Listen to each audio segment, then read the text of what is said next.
It moves about at will, with a crawling pace, like slowly approaching death, shaping a liminal realm between reality and unreality. The fog is thought to be the entrance to other planes, outer dimensions.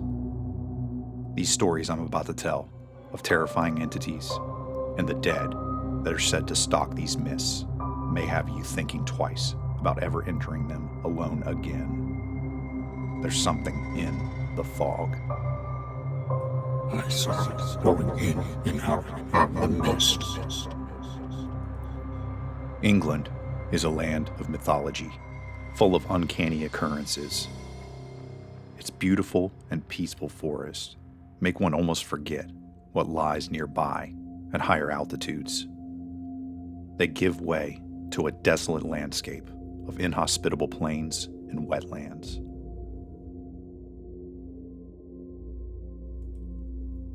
Within this often mist-shrouded realm lies Dartmoor, the home of terrifying legends of hellhounds and apparitions, said to stalk those who travel through the chaotic weather and mystical energy flowing there. One tale from the 17th century may reveal the actual otherworldly origin of these creatures and their connection to a, quote, monstrously evil man. A squire named Richard Cabell, who has now become infamous. Locals claim that he was a troublemaker. He was obscene and immoral, but also a skilled hunter who used scent hounds.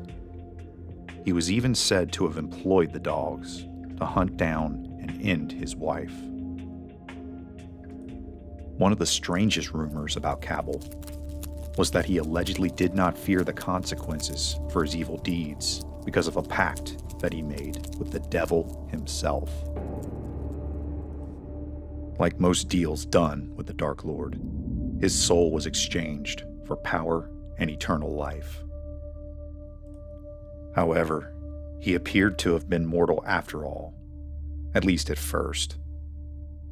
In July of 1677, he died and was laid to rest in a sepulchre. The night of his death, many were said to have witnessed a pack of spectral hounds speeding through the murky depths of the moor to stop around the structure of his tomb, releasing unearthly shrieks and howls into the summer night. For centuries, they have haunted the landscape here, along with another mysterious entity. Some have claimed to have seen a large black figure roaming with these red-eyed hounds, believed to be Satan. Strangely, this dreary land has an even older legend of black, sinister monsters roaming the hills of Dartmoor. Ancient myths mention this area being the hunting ground of an enormous black dog whose fiery eyes pierce through the thick fogs that crawl across it. Travelers have had countless encounters with this demonic dog, reportedly as big as a calf. Its pitch-black silhouette leaping in and out of the misty obscurity, attacking some, others just locking eyes with the beast, who is also thought to appear to people who are about to pass, as a kind of harbinger of death. Some trace its origins as far back as Greek myths of Cerberus, the infamous guardian of the underworld. Truthfully, much of the British Isles are filled with tales of entities wandering the fog, between the seen and the unseen. And in the far north, rising out of the Scottish Highlands, the Carnarvons, an eerily desolate mountain range. Its second highest peak, Ben Macdui, has been the source of a supernatural fascination for generations. Its scattered snow patches and rocky outcroppings are haunted by the spirit of a giant, Amphir Liathmore, or Scottish Gaelic for the Big Grey Man. Ancient folklore seems to be telling us that this spirit may actually be in the fog or the source of the fog itself. In a malevolent spell of confusion, he's said to obscure the peaks with his myths to confuse travelers.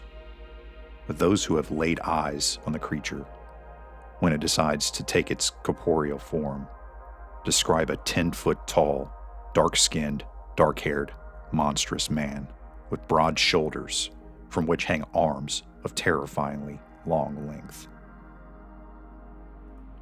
Some have only seen his dark outline, striding through the cold haze near the summit. Still others only hear more bizarre traces of his presence. Professor J. Norman Colley had one of the first known encounters with the Gray Man. That was published in local newspapers in 1925.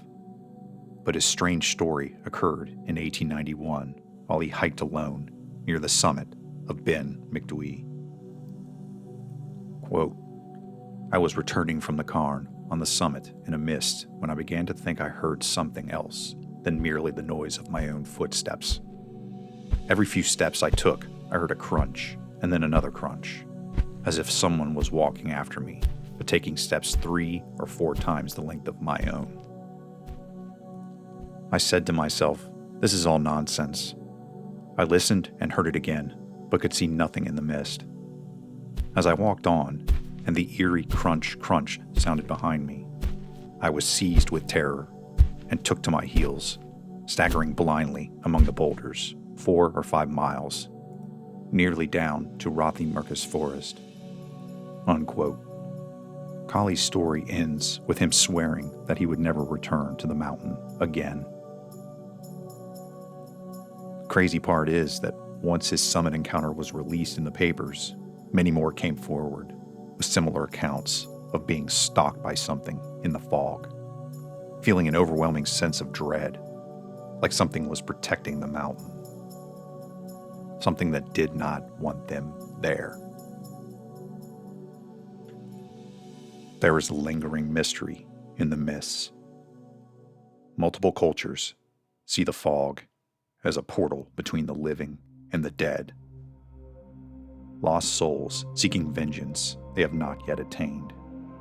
Ancestors calling out to the living, bringing knowledge and sometimes warnings.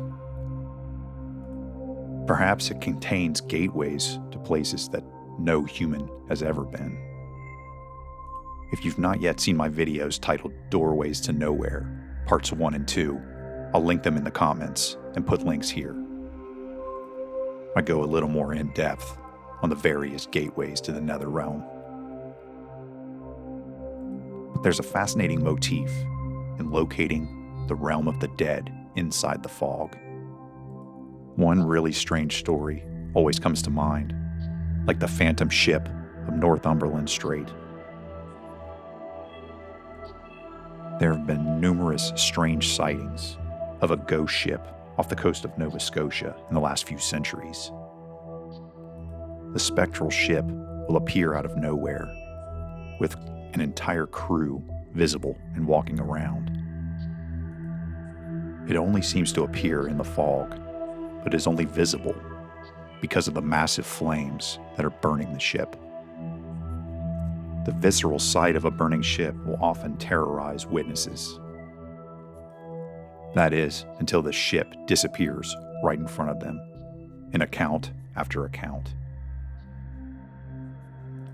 I can't help but think that stories like this helped influence one of my favorite old-school creepy horror movies, John Carpenter's The Fog. This eerie and haunting ghost revenge movie is genius in so many ways. The spirits that inhabit the fog in this movie are just genuinely creepy and unsettling in ways I can't even describe. But one of the best parts of the film, in my opinion, is that the fog itself plays a central role as a character.